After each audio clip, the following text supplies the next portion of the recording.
Now, I just want to take 2 or 3 minutes and show you 3 of the popular sites. Now, these are 3 that personally I would never put through a tool, simply because if I do so, I can't have full control over them, because I think they're very important, because potentially you can get a massive amount of traffic from them.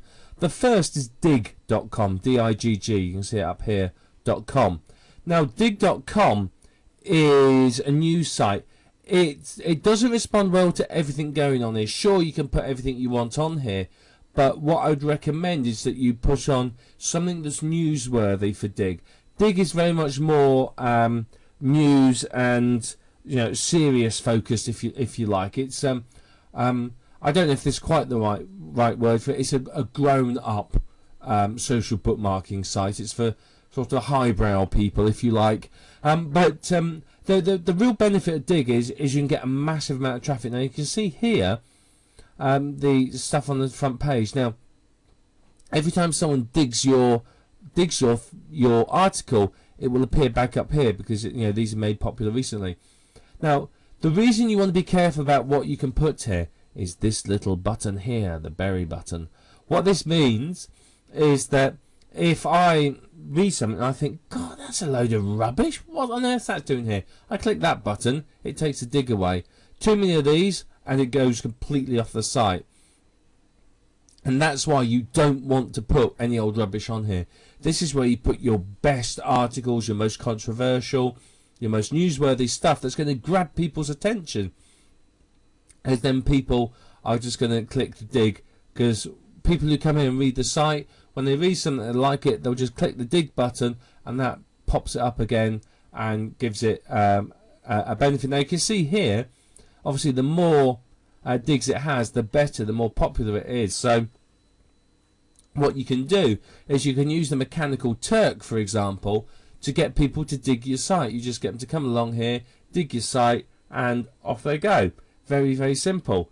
So yeah, this is very, very, very easy to do. But you can see from the categories up here, it is much more serious, much more newsworthy.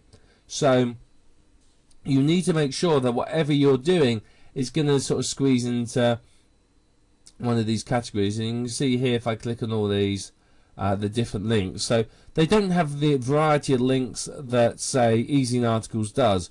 So as long as you can squeeze into one of these, then you're all right. You'll be fine. But you've got to think a little bit more with Digg, and make sure you get the right information on here.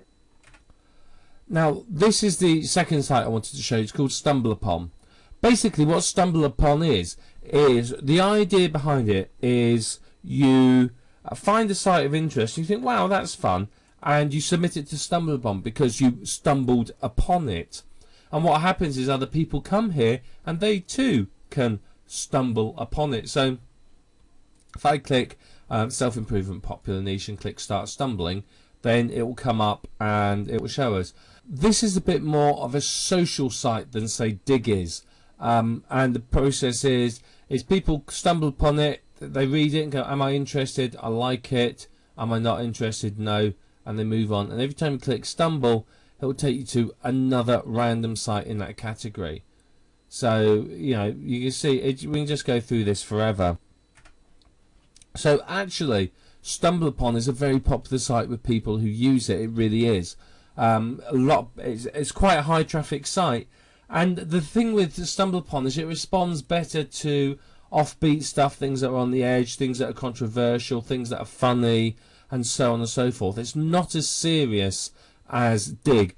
Digg is very much, as I say, a very newsy site, very much think CNN and BBC. It's very self-important, maybe, whereas Digg is a bit more playful, a bit funnier, pokes fun at itself. So if you, depending on what sort of your article is, you could put it on either of these. But the reason I don't say automatically submit to these is you can get your social bookmarks removed from these sites. If enough people say I don't like it, then it will be taken off the site.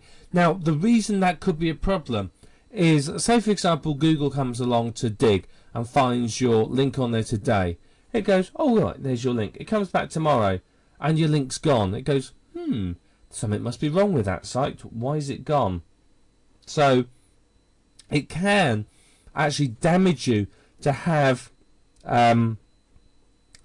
your links taken off these sites. It can damage your search engine rankings. So I'd be very, very careful about that.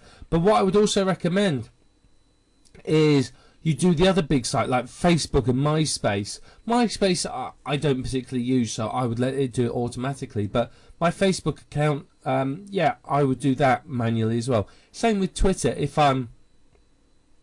What I would do is I wouldn't perhaps automate submitting everything to Twitter. What I might do is I might say, well, I don't want. I might have, say, a main account, my main account in a certain niche for Twitter, and I'd only want things related to that niche appearing on it. So I may set up a junk Twitter account with just a number of followers set on autopilot that basically everything goes to, and then what I would do is I would submit I'd tweet about topics relating to niches that I have accounts in, so that it's all relevant. So you do have to think a little bit about social bookmarking. A lot of people just run in there blindly and bookmark everything in sight without thinking about a strategy. But as I said, with Facebook, have 2 Facebook accounts. Have your one that you'll bookmark anything on. Have your ones in various niches that you're working on, and only submit to those niches things that are relevant to those niches. Same with all the other big sites. Once you've gone beyond like Twitter, Facebook, Delicious, StumbleUpon, Dig, who cares? A lot of the little ones, it doesn't really matter so much. But the big giant main sites, you want to take care of them, and you want to make sure that you do them properly, because that's going to save you an awful lot of time. It's going to make sure you have relevant links linked together. It's going to, I think it benefits you in the search engines basically, and it benefits you if you built up a Twitter list of followers who are interested in your niche, and your niche is say dog training. Suddenly you start posting stuff about how to lose weight. They're going to start dropping you as someone they follow, because they're not going to understand why it's there. So that's why it's very important. If you actually use any of these sites, you may have to separate out what bookmarks you post to which account, simply to keep it congruent, so that your people that are watching what you do on that site don't get too confused.